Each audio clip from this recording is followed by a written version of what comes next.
I'm Antonio, and I was United States Navy bosun's mate.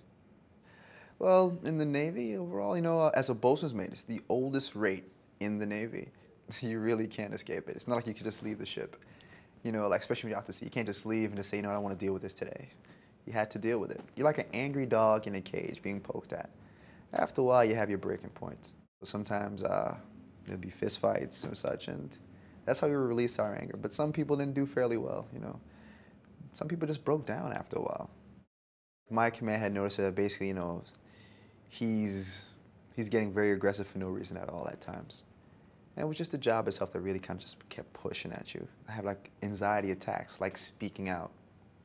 Had a hard time, formatting a sentence. Just always so nervous, like I was gonna make a mistake. And being shot down or chewed out because I screwed up on something. After leaving my first command, I started to realize that, hey, yeah, you're not getting anywhere. You're not achieving anything.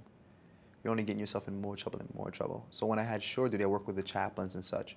And the chaplains are basically called, let's say, it's like a religious rate. They understand religion and just help you in terms of spirituality. I had received some counseling in the service from my first command. That was with anxiety and depression. Just basically, just the job itself just kind of really got to me. But after I got out, I had a number of the issues still. I'm not gonna lie to you. When I left the military, I was excited. Because I just wanted to be, I wanted that civilian life. Things that I had seen outside, I wanted that life. But it was pretty difficult at first, trying to adjust. Waking up at like 6, wanting something to do.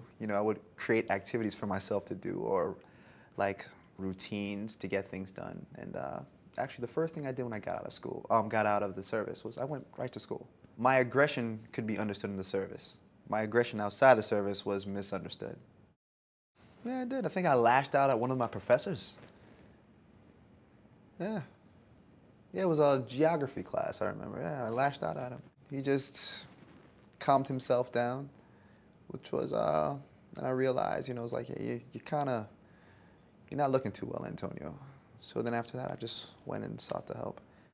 The VA was great. They're very, very helpful. I mean, a lot of things I just didn't know or what to do or needed help with in terms of this like medical, they were there, they were there.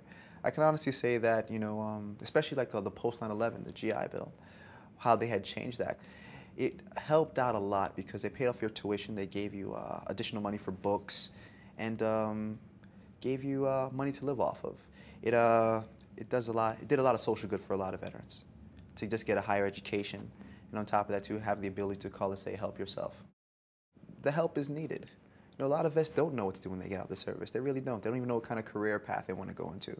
And they just need the help. They need a better understanding. And actually the VA helps them to understand what it can be like in civilian life, not to struggle as hard. And I'm happy that, the VA does exist to help those who are in need.